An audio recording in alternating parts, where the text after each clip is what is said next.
time here. Killing the animal, I think would be. I mean, just be going ahead and killing the hog and then taking out the guts and the inside. Oh, God. Breaking the backbone, flip it over, get it there. What are you talking about? Oh, you got it. This is what this is. This is what barbecue is. This is what you got to do, man. I mean, Rodney Scott grows his own hogs. He raises his own hogs.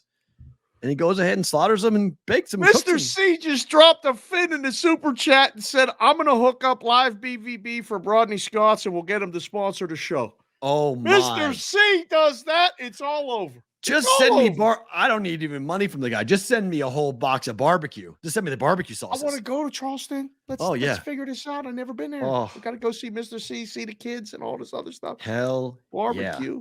Yeah. Hell yeah. Good Yankees. Stuff. Disaster. You ready for E? Is he ready for us? I think he is. Oh, man. I think he's ready. First question all lined up. You already lined up?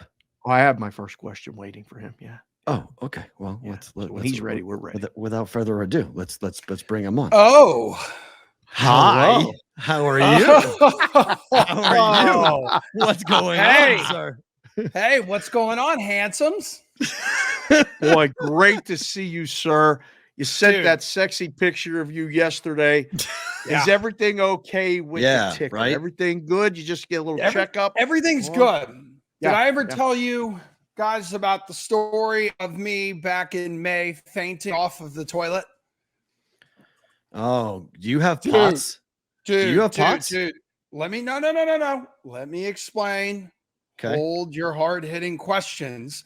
I had been feeling weird and I thought I had COVID. I was refusing to test because I didn't want to accept it because I, knock on wood, haven't had it yet. And then turns out, like, after like 5 days of like sweating in my sleep, I went to the bathroom one night to take a shower. I needed to make a bowel movement, and I don't like pooping in the shower. So I got out and sat on the toilet. Last thing I remember, man, I feel like absolute dog shit. And then I woke up on the ground naked. My wife's panicking. We spent all night in the ER. They thought something was wrong with like my heart or my brain. At one point, they thought I had all these fucking blood clots in me. Turns out it was pneumonia. I had pneumonia, and I had the worst. I have the worst family fucking history, dude, in terms of heart history and brain history. Multiple people dying of brain cancer. Everyone's got open heart surgery and shit. So I said, okay, I'm going to use this as like an opportunity to go get my shit all checked out.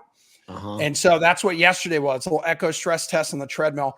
I'm fucking setting records at Newton Wellesley Hospital on their fucking treadmill. 15 minutes in, they're like, sir, like, you're good. Like, we need to like read your heart now during exercise. I said, no, I got fucking more in me. I got more in me. And I just sat there and just kept pounding out on the treadmill. So yeah, the nurses loved when I'm shirtless, they love hooking me up.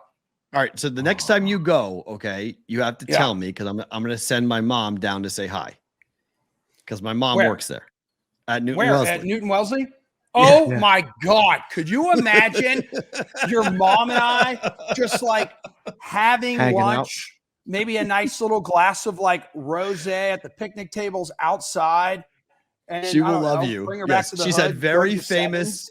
She's the head of lactation at Newton Wellesley Hospital. Wait, the head of lactation? Lactation. So breastfeeding, is a breastfeeding specialist. Yes. Oh my God, I definitely have to meet up with her. You 100%. You 100%. You will not believe how cool Mama P is, and she will not believe how cool. Oh, she'll love you. Is. She will. You'll never love you. Yeah, she will. I can tell you right now, as a lactator myself, I am a huge fan of your mother. Yes. You lactate? That's scary, dude. Sometimes I leak. Sometimes I leak. Wasn't expecting that.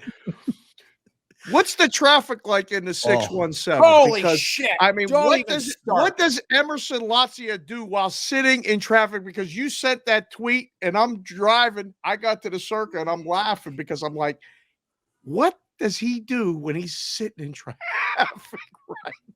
Dude, let me fucking tell you. So I get up like an Iron Man this morning at like 5:30 to play some golf at like 7 o'clock. And I'm coming and I was in Brockton, Maddie. I was in Brockton. So going 93 South wasn't bad. Dude, as I'm making my way down 93 South to go to Thorny Lee Golf Course, fucking 93 North is is like an absolute parking lot at like 6:30 in the morning. Then I'm coming back at like 10:30. I said, what the fuck are all these people doing? Like, go home, like go do something. So, hold on. Is this your first time driving south? No, dude. I'm talking like I'm in the traffic coming north. Yes, it's always bad 93 North in coming up into the city. That's one of the worst. I know traffic it's everywhere. Always. All the time. The worst 24 hours. The worst road in the world. It is. I have once sat bad. in traffic at like 5:30 a.m. I said, people go to fucking bed. Like, I have places to be. But I said, and Dave saw the tweet, I said, if there is a road that leads you to hell, it is 93 North around Boston. But once you get through the city, like I go 93 North home. Sure. Once you get through the city, it's not bad. But going from South Shore, like where you were and like where a lot of people do live south of the city and come up, that's brutal. It's really a hard. Quincy, that area is tough. But I saw your tweet the other day and also Dave's reply to my tweet today. I hear it's a shit show around Vegas because of this F1 thing, man. I hear it is like fucking miserable. That's a very good way of describing it. Yes, it's absolutely the worst thing. It's gone national now as people are learning about this. And I think we talked about it yesterday, but I think it could impact people coming here in October because they just don't want to deal with the nastiness of it. It's the most frustrating thing. And I've been through the big dig. So I've been through the biggest public works project ever. And this is worse. This is worse than the big dig. When is that, by the way? When is this? That's coming up. Mid-November, right? Mid-November. Wait, it's in mid-fucking November, and they're doing shit for it now? Yeah. They've been doing 6 months. For it's a 6-month project. They have to lay the road down the right way and then repave it multiple times. They're building up scaffolding. You won't even be able to see the Bellagio fountains from the sidewalk. They're building up different things. So if you've ever walked the Strip, it's going to look totally different. I've walked the Strip. I made some bad decisions on the Strip before, but if you can't see the fountains, how did I play golf? Dude, absolute fucking pistols, tossing darts, rolling good meatballs. Seriously, I played really well today. I'm feeling good right now. Got a new 2-iron, got a new fucking driver, playing with the Paradigm. Yeah, absolutely. Roger said, I'm a PM golfer here. Screw that dew covered crap. And I will say it is a little annoying playing early in the morning. Everything is wet and moist. You know what I mean? The sun is in your eye and shit. And I'm like, what the fuck, son? Like, rise up. Like, get the hell out of my fucking face. Right. So tell me about the Anik thing yesterday, because I love this, that you and Anik were shooting something together yesterday for DraftKings and for the UFC pay-per-view at TD Garden on Saturday night. John Anik, out of all of like the professionals, including you guys, like out of all the professionals I know, like throughout this business, is one of the coolest motherfuckers like ever to hang out with and work with. Just friendly as shit, likes to have fun, can take shit, can give shit back, and is an absolute pro's pro. Dude, that video when they tweeted it out yesterday, we shot that like months ago when he was in studio for something else. And I was like, why didn't this fucking video ever make air? And then all of a sudden I'm tagged like on his Instagram with this video. And I'm like, dude, I totally fucking forgot about this. But you know, with him being really, I thought it was yesterday. I thought you said I shot it yesterday. I'm pulling back the curtain here, dudes. Okay. This is called fucking TV magic. But every time we have him in studio, really great dude to talk to. And, you know, this week with the fight being in Boston, like he's a Boston guy, like he's absolutely fired up for it. I was texting with him yesterday and I'm like, bro, you're going to absolute kick ass. You're going to rep, you know, for the 617 here. And he is the most excited to call a fight that I have ever seen him, like at least in my couple of years of like knowing him. He's called fights at home before, but it's a big deal to him. Have you ever met his brother? Yeah. His twin? Yeah. Oh, his brother, when we did that shoot, his brother was in there. Another really fucking cool dude, man. And he's just sitting there. He's like a great hype man. It's just like, this is why I need to be in Vegas with you. Gotta be hyping you guys up like behind the scenes and shit. Tremendous. No, Anik's great. Do you bet or just watch UFC? Like, are you going to go to this? Have you ever been to a UFC event? No. I'm not going to go this weekend because I'm going to go to Chatham for the night. I'm going to go to Chatham for the night on Saturday because of Matt Peralt. You know Steve Peralt, right? Oh, yes. Section 10 host and shit. Yeah. He's doing like a birthday thing. Nice. So I'm currently in negotiations with my wife just to make sure that is cool. I hopped down there with the guys for the night. Ooh. And what helps, this is so funny, Dave, because like this is so like you would laugh, Dave, because Chatham really, I thought your wife was going to take you there because Chatham and Harwich is where my family goes on the Cape. Yeah, so dude, that's where we're going to be this weekend. Yes. Are you going to the Chatham Bars Inn? No, God, no. With the guys, Thank no. you. I think I think his family has Wait, the Chatham. What is this place? Let me tell you what. What is this? Chatham Bars Inn. I mean, Matt, how would you describe it? Just like a fancy like summer resorts like there. Think like a female Instagram influencer photo shoot. Like that's everything is about everything's picturesque. Everything is covered with vines and the ocean's right there. And it's all like your girlfriend or wife loves it. Typical Cape Cod like summer shit, and like it is such an incredible resort. They'll like wipe your ass for you, like they take absolute care of you because of the money you pay to stay there. Yes. So usually every summer, Megan and I do one weekend. She loves Chatham. Nice. I was like, we'll take you there for your birthday and shit like that's. I think negotiations have been moving forward positively. So I do think that I'll be able to do a little guys' night in Chatham. What helps, my daughter can walk down the main drag of Chatham on Main Street, and she can literally go through and tell you which stores she likes and which stores she shops in. It's great. It's they have a great little every summer for shop there. Yeah, that she loves that. The Rubber Ducky store is one of her favorites. She goes in there and grabs 5 or 6. It's one of my favorites too. It's Rubber Ducky stores. She loves that. There's like 3 or 4 dress stores that my mom takes her into, and that Madeline goes in there and knows like what to get.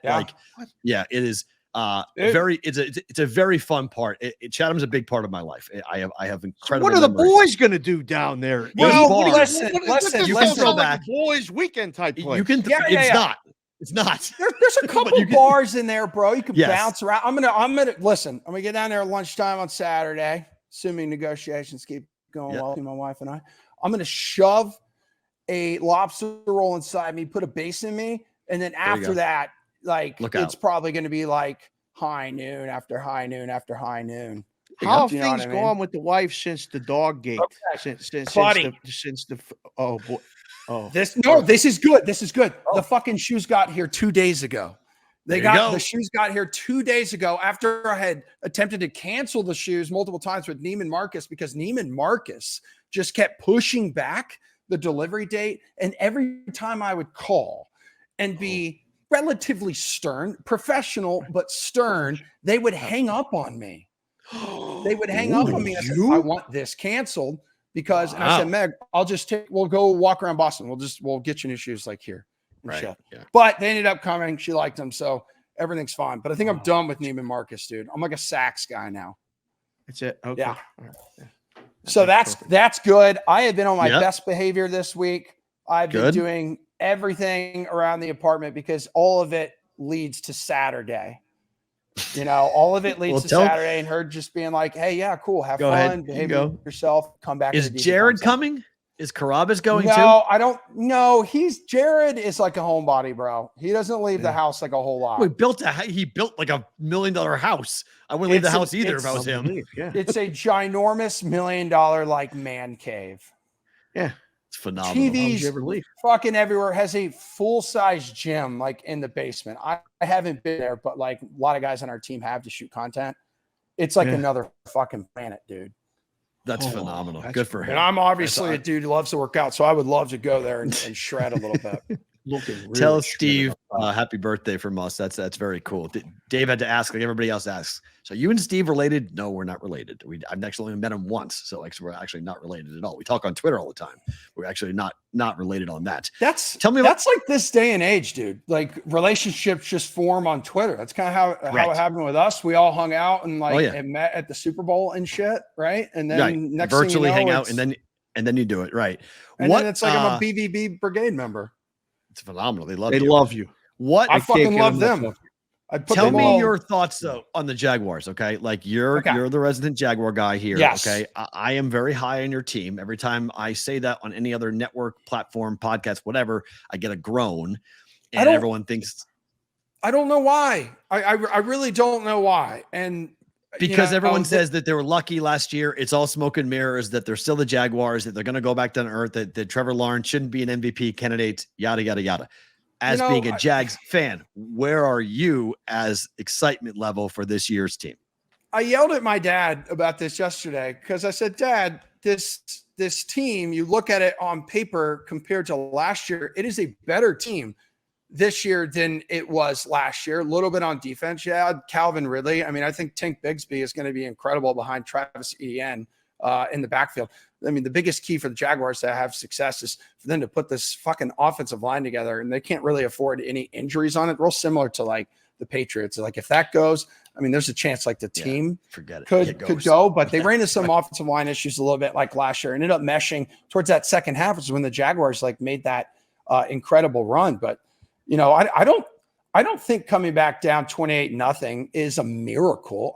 I think they didn't have their shit together against the Chargers there, like in the playoffs. And I truly believe they are a contender for the AFC title like this year. And yeah, some obviously a little biased being a fan of this team for like my entire life, but I've also been set up for disappointment when they like don't get there. But like real talk, I think it could be a 10, 11 win team, like for sure, because Doug Marrone is, quarterback, not Doug Marrone. Jesus Christ. What the hell am I talking about? Peterson. Doug Peterson is a quarterback whisperer here. And Trevor Lawrence, I saw Greeny on ESPN. I think it was yesterday, for besides the obvious favorites, I think Trevor Lawrence could be in the conversation for MVP as well. And Calvin Ridley for Offensive Player of the Year. Who's the threat in the division, Emerson? Like which team do you think? Because we're breaking down a team every day. And we're meeting people from all over, and there's a big, not a big discussion, but like the AFC South stinks. That's pretty much. Yeah, no, I mean, it really is. A team that can beat them in the division in your eyes?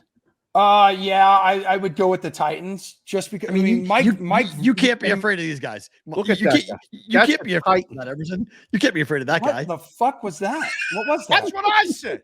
No, but what? So I've never. That's an what AI is that, generated Titan mascot. What the hell is that? God damn it, man! AI, dude. AI's got to get it. That's shit you. Together. There you Look go. at this That's guy. great. Look how beautiful he is, or she, or whatever that is. Whatever its pronouns are these days.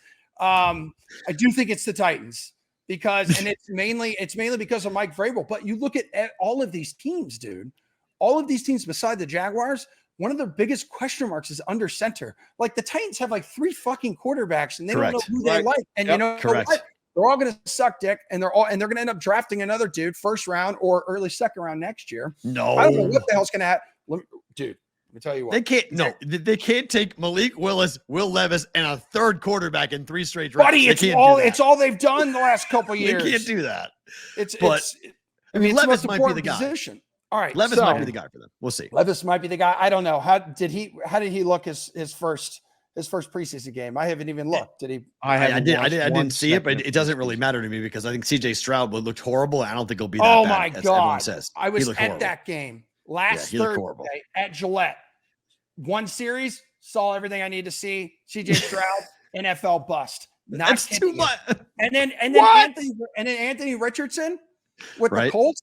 Yep. First off, major mistake by Indianapolis not giving Gardner Minshew the reins week 1 against the Jags revenge game. Are you kidding me? The guy knows the ins and outs of that fucking team and all of those guys. Anthony Richardson, what is, besides him being this physical freak, what is it about Anthony Richardson that has everybody going from 6 to midnight? Because the guy played against the best teams in college football and was not good. That's great. He was good late. He was good late in his career. It's the arm strength. It's the athletic ability. Yeah, he can throw a ball 90 fucking yards. Yeah. You're not going to have to do that in the NFL. You're going to have bigger, faster dudes in front of you. Yes, you look like you've been chiseled out of granite and your abs and muscles are so juicy and meaty and it's hot. Yeah, but you know what? Doesn't mean you're going to be this great quarterback right off the bat. Right. Fair. It's the Jags. It's the Jags division. 1,000%. I agree. But people think that I'm nuts and that they think, oh, this is going to be the typical Jaguars, blah, blah, blah. I think the Jags, I've already said this without even seeing the whole, bracket. I think the Ravens and the Jaguars will face off for the AFC Championship game. Everyone thinks I'm crazy. The Jaguars and who? And the Ravens. And the Ravens? Okay. Mm-hmm. I like Lamar Jackson. I covered him at Boynton Beach High School when I lived down in West Palm Beach. Wow. Fucking really good dude. Really good dude. I think the Bills, Bengals, and the Chiefs are all going to be having not one of them in the AFC Championship. Do you believe they've let us keep doing this show? It's called Boston versus the Book. I'm telling not you, one of the top 3 favorites are going to be in the AFC Championship. No. The Jags are in Detroit for joint practices this week, leading up to this week's preseason game. It's becoming more and more inevitable, and I tweeted this yesterday, that we are on a collision course with a Jags-Lions Super Bowl in Vegas on February 11th, and I am going to enjoy every second of society imploding because of it. Wow. How fucking sexy would that be? We need... Be awesome. Come on. America right now deserves a jagging off versus beaten golf Super Bowl. Oh! That's a walk-off right there. Are you kidding me? Hey, write it down. I don't have anything left to say. You were working on that. We've got to put that shit on a T-shirt. Print the shirts, baby. Let's go. All right, my friend. Listen, enjoy Chatham. Have a good time. Awesome to have you on as always. You're always welcome here. We'll catch up with you down the line, all right? That sounds good. Guys, thanks for sharing pics of yourselves in the hospital, too. It made me feel a lot better. And I will send you some shirtless pics this weekend that you can share with the BVB Brigade. They have earned us. We'll be looking for it. Thank you, sir. Love you guys. Mean it. That is the one and the only Emerson Lotzia joining us here on BVB. Hold on. Energy. Nothing but energy. He's nothing but energy. I love great. Him. He's so fun. He's my God. So fun to put on. Jags, Lions? Would that sell? No. I mean, what's more insane? What's more insane? We got a Super Bowl in Las Vegas, and it's the Jacksonville Jaguars, not the person we, and the Detroit Lions. Which is a worse prediction, that or my AFC title game? I mean, you got the Ravens in there, so that's legit. I can't believe you don't think Jaguars can make it? You don't think this is the step forward year? No, the path. Are they going to get the bye? They could. Oh, if they get the bye and everybody got to go to Jacksonville. I think we all have to come to the realization that Chiefs, this is going to be a difficult season for by KC standards. They're going to lose at least 5 games, maybe 6 this season. 11-6, so they're going to have to go on the road for the playoffs.